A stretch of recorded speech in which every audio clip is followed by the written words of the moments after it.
Welcome to the Sci-Fi Shorts podcast, the podcast for both readers and writers in the sci-fi genre. Here is your host into the worlds beyond, J Charles Ramirez. Welcome, readers and writers, back to the Sci-Fi Shorts podcast. With me today is Chicago native Cameron G. Thomson.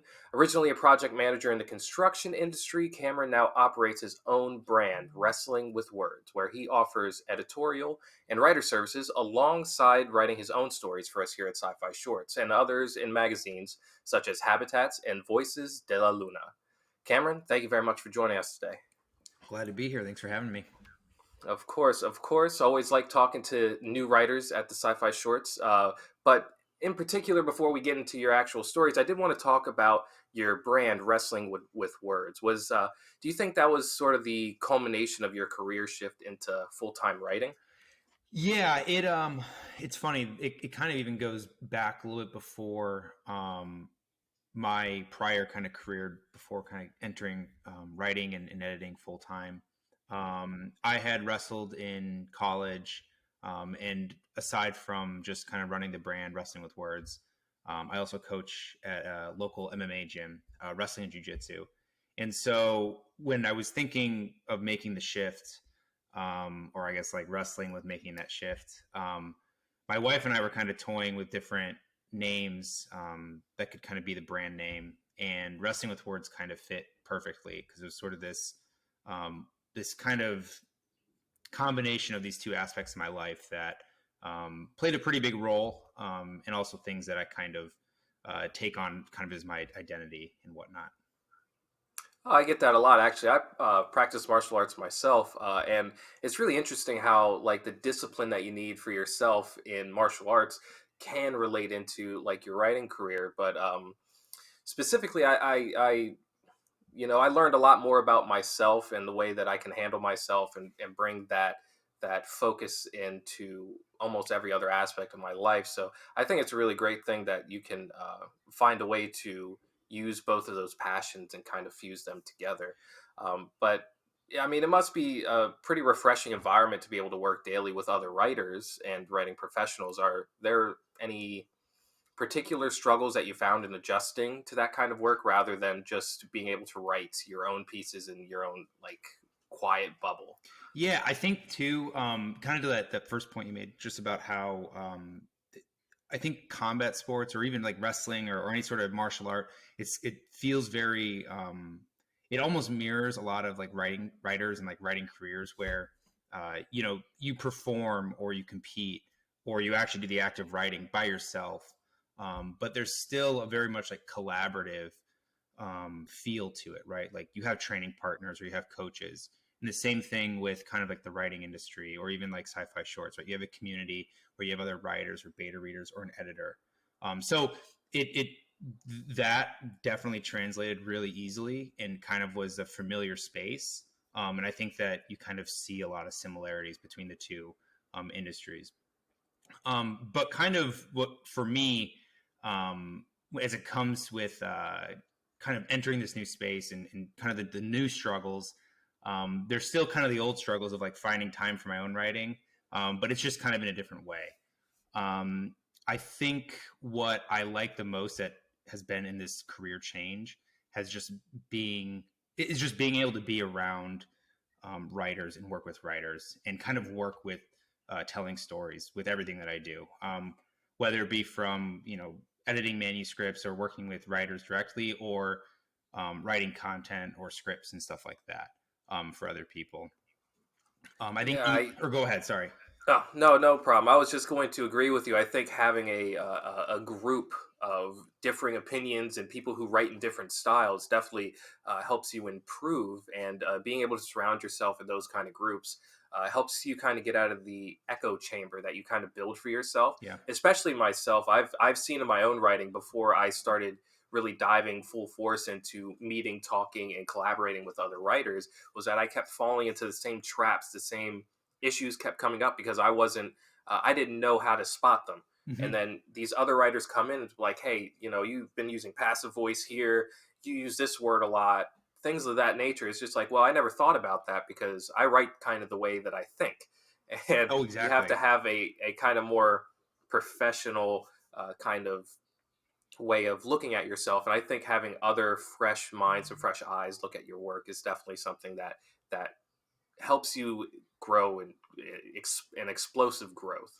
Yeah, and I think too, there's like something to say about sort of having like mentorship. I know when I first transitioned, I worked for a little bit before kind of really launching into my own brand. I was working for, a local editorial agency, and just the like mentorship of how to spot certain things in other people's writing was really reflective of how I could then help spot things in my own writing. And also too, like the advice that they gave me on my own writing was stuff that I carry through and kind of advise for other writers as well. But yeah, I love I've loved the transition. It's just every kind of aspect or everything that I kind of do or kind of grow the brand or the business. I always wish I had started a little bit sooner, or I was like, oh, I wish I would have started doing this like a month ago or a year ago or something. But sure. That's kind of, there's never like a good time to start anything, the best time is like what, 20 years ago and today, right? Those are like the two best times to start anything. Yeah, I agree. I mean, I've only been, I guess, professionally writing just about as long as you have. I think this will be like my third or fourth year, like professionally earning from my writing, I would say. And it's just that you kind of regret all the time that you couldn't put into it, but also, I mean, the amount of growth and change that I've had between now and when I would have liked to start writing, I don't even know if I would have been able to, experience the writing and the enjoyment that I do now. And it's different for everybody, but I don't know. I just feel like my life shifted in such a way where it was, if I was still a teenager, younger, I probably wouldn't have gotten as much out of it as I do now. But my own life, as I had said, has been inching closer and closer to this idea of being able to write full time and be in the realm of other writers. But fortunately, I do work a job where I can dedicate a lot of my energy and mental strength towards my writing. I don't have to recover as much at the end of the day as I used to. I used to work in the restaurant industry, and when you're done, working on a line or managing a restaurant, you don't have time or energy really for anything else other than just sitting, falling asleep, waiting to the next day. So, and the hours are crazy, I'm sure. Yeah, it's just it's not consistent. You're always worn out and broken down, and I mean, as much as it's a kind of stationary thing to sit at a desk and write, it's very much very mentally engaging, and it takes a lot of energy to be able to do that. Yeah. So I'm just grateful that my life has shifted into a situation where I can actually enjoy and pump out more writing than I ever could before. But on that note, it wouldn't be very much of a Sci-Fi Shorts podcast if we didn't discuss your particular skills at writing incredible and engaging science fiction, especially flash fiction. You actually have written an article discussing how fiction writers in particular need, with an emphasis on that word need, to write flash fiction. Do you think you can elaborate on your own experience with flash fiction and how it's helped you to flesh out your identity as a writer? Yeah, I think if you would have asked me before I kind of, really dove into the industry of writing and like making writing kind of the forefront of professional career, I probably wouldn't have imagined myself as writing that much flash fiction, or I guess enjoying it as much as I do now. But I think the reason why I wrote that article and always encourage people to kind of write flash fiction or write at least shorter fiction is that I think that all of us, when we first start out writing, we have these kind of lofty goals of writing full-length novels, an epic, multi-book series with all these POV characters and a crazy plot and all this stuff. But if you don't know how to write a scene, or at least a scene or two, which is really all that flash fiction is, it's really hard to then scale that up. I think for me, when it comes to writing flash fiction and even shorter fiction, it was the first taste that I had of seeing the writing process and storycraft play out from start to finish. Right. I think before that, when I was, in college or whatever, or even in my old career, I was working on the same project for years and years and years and kind of like slogging through it. And then by the time, you finish that, you kind of forget how to like write because you've been editing or revising for so long. And it's just a totally different process. Right. But short fiction kind of, it's not easier, but it is a little bit faster process. From going from the blank page to then a finished copy to then revising and revisions and then trying to submit it somewhere.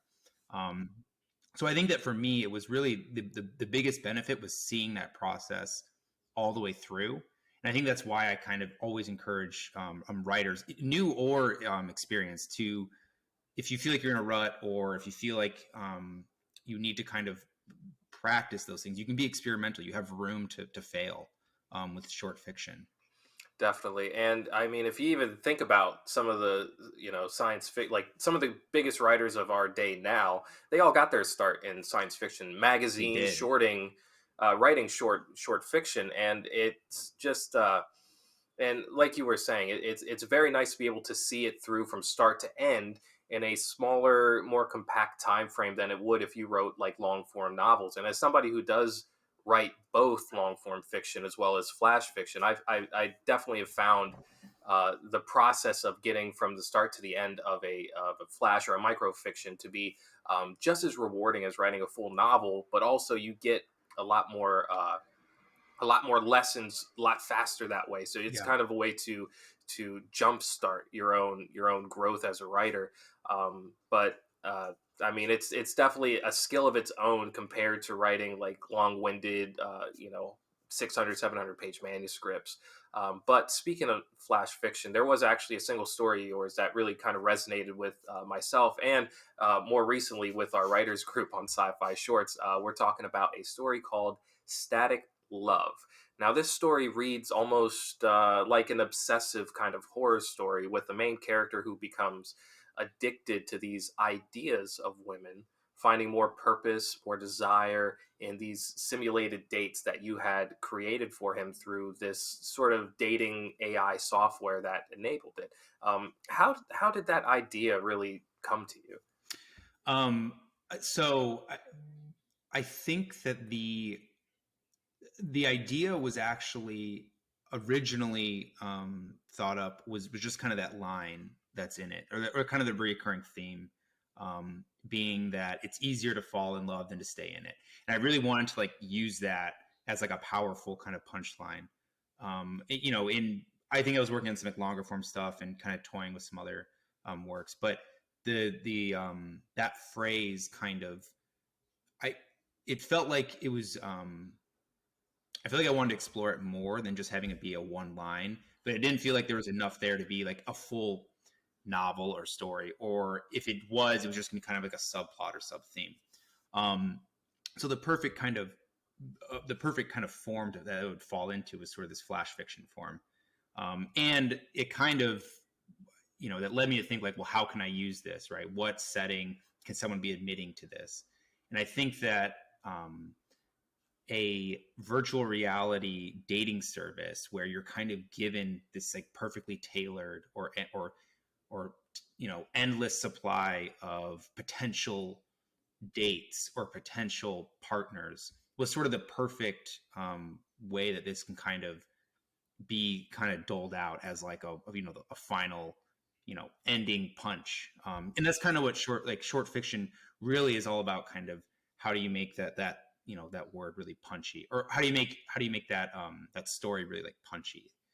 So it really began as sort of the end of that that story was kind of the beginning thought.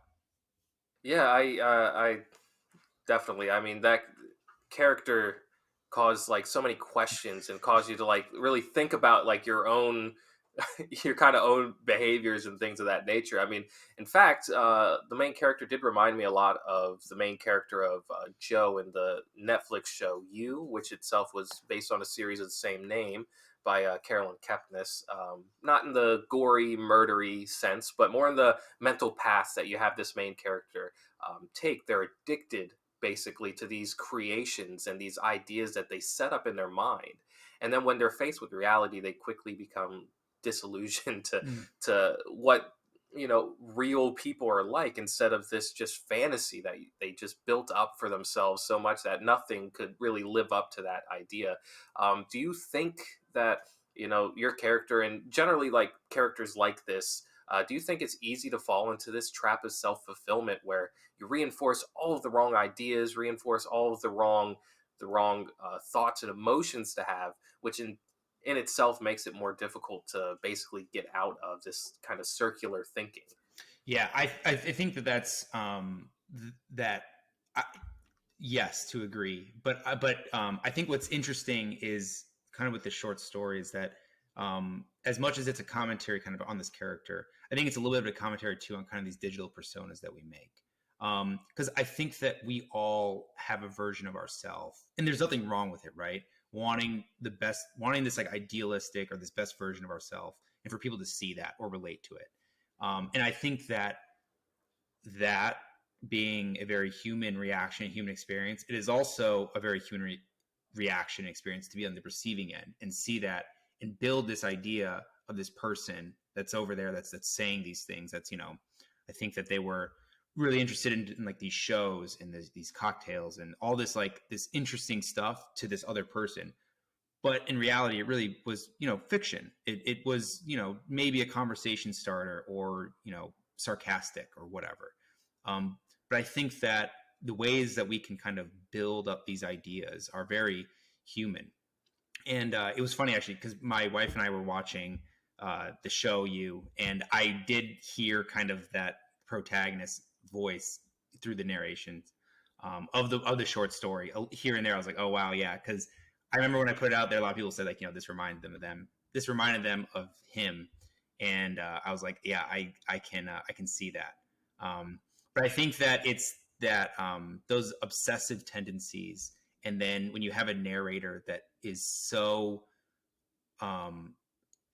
aware of their own flaws, and then brings that to light, that sometimes is sometimes more horrifying than someone who's unaware of their flaws, right? Because we can be Right. unaware and ignorant to it, but if we're really aware and we keep doing it, that I think that that's kind of part of the horror of static love, is that they're aware and the service is providing them everything that they want and love, kind of in the worst way possible.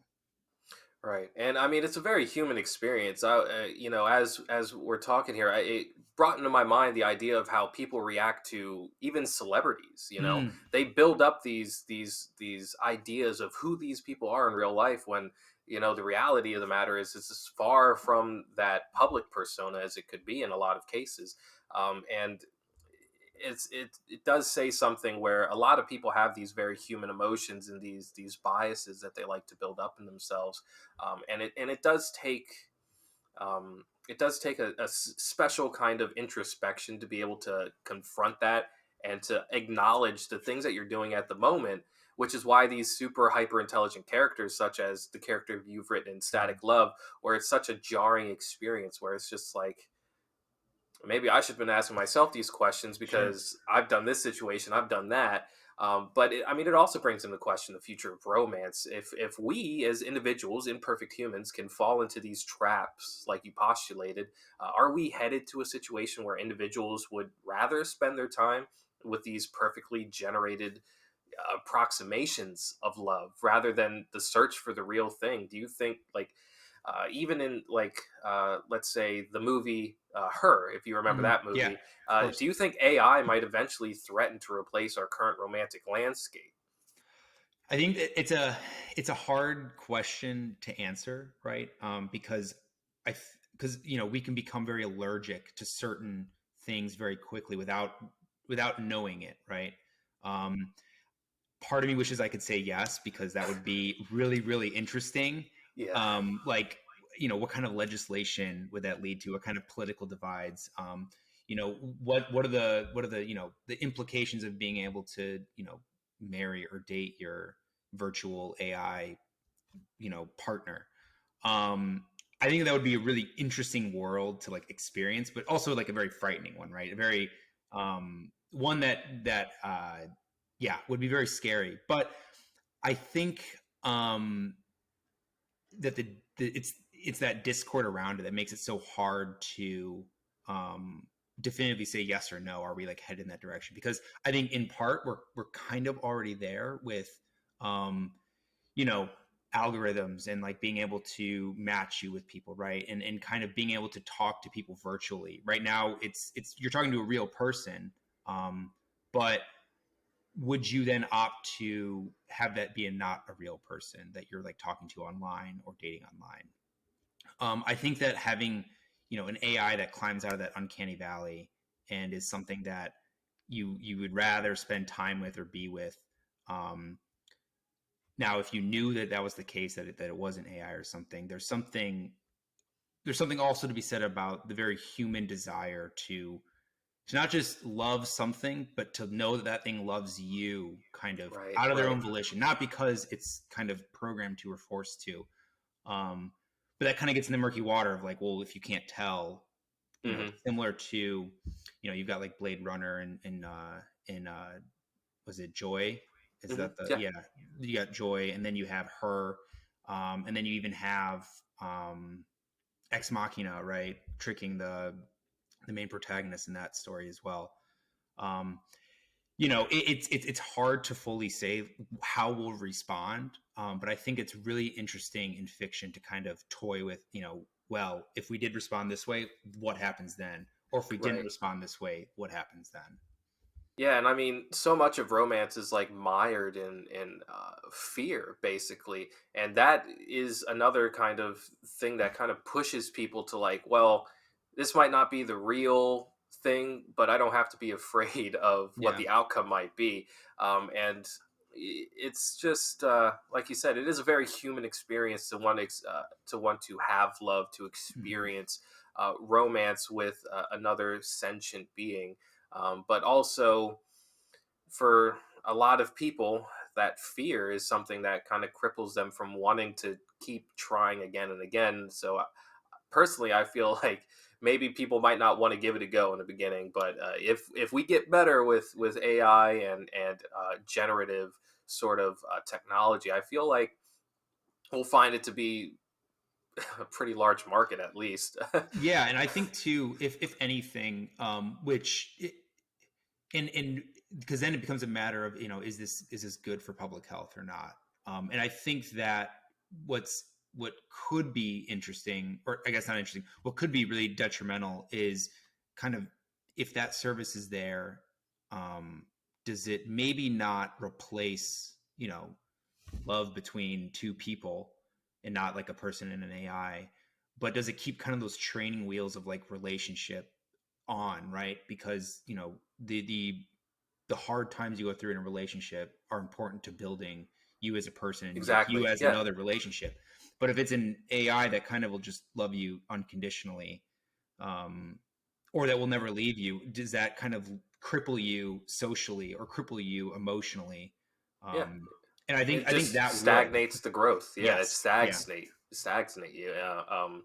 But like speaking on this kind of subject, I always like to bring out either the first or the last lines of a short story, just because like in flash fiction, it feels like those are kind of like where the real hits come in, and the mark of great, you know, flash fiction can be found in like the one liners that you throw out.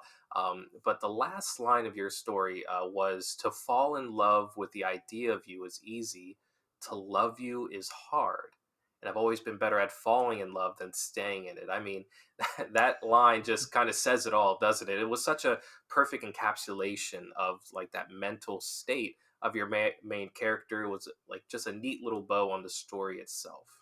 And what really made me enjoy it the most was the fact that it destroyed any sense of growth or progress that the reader hopes for in this main character. You know, here's a guy who's going to continue to refuse to leave this comfort zone, to refuse to grow, like you said, by having these bad experiences in real romantic relationships. And in a way, again, it's just scarily relatable. I think too, that's because again, we all kind of pull things from ourselves. So I think that, it can be relatable in a lot of different ways, in a lot of different aspects. Not necessarily always relationships. It can be other ways as well. That is, it's easier to kind of remain in that comfort zone than it is to kind of grow from it. But I think that having a flat arc can sometimes be risky because, you read something and if your main character remains the exact same, it can sometimes feel unfulfilling. But I think I think it worked in this regard because of the horror it kind of like invoked, or the like you said, the encapsulation of this character's main flaw and them knowing it and still continuing on the way that they are. Right. And again, the horror is, we talked a little bit earlier, but the horror is that they know that they're flawed in this way, and they know that this thing is, this AI or this virtual service is giving them the thing that is hurting them, but they still choose to keep doing it anyways and not change. Yeah, and speaking of flat arcs, I do think flash fiction is a great way to explore a lot of flat arcs. A lot of my own characters have kind of like those, they don't really go through a lot of progress. Like a lot of the ideas that I like writing about are about the inherent flaws in certain people and how it affects their life and their futures, basically. And again, I just feel like Static Love was an incredible short story, and one that brings you to question a lot of things of yourself, and even beyond the setting, it's something that relates to life as we live it right now. So again, I just really enjoyed it, and I do want to thank you for taking the time out of your busy day to sit down and talk a little bit about writing. Is there anything that you have in the works now? Yeah, well, first off, thank you, for the kind words. Very flattering. It's always nice when you, as like anything that you produce or write, if it can have an effect or at least make someone kind of think, or is kind of the goal, right? You want to make people feel stuff. But so I really do appreciate that. Of course, definitely. But recently I started a YouTube channel under the name Wrestling with Words, where I mostly talk about writing and kind of creativity and storytelling. So, if people want to kind of check me out there, I'm trying to get on a good schedule, and I'm entering the sphere of video production that is, it's a lot more magic than I think people realize. So it's been a shaky start, but I think we're doing okay. But yeah, if you want to kind of check me out there, it's youtube.com/@wrestlingwithwords. Well, on that point, I just wanted to say, like, the first time you do something is always going to be the worse than the 100th time you do it. It's a growth process, especially with the podcast here is also another kind of growth situation we're going through. But definitely, if you guys would like to check out more of Cameron's work, please check out his author profile and his latest piece, which is entitled A Great Green Wasteland, over at sci-fi-shorts.co. You can also find him at CameronThomson.net or at the Wrestling with Words website and YouTube channel. For all of us here at Sci-Fi Shorts, thank you, happy writing, and good luck discovering your own new worlds. Goodbye. Sci-Fi Shorts and the Sci-Fi Shorts podcast are products of SFS Publishing. Music by Valence.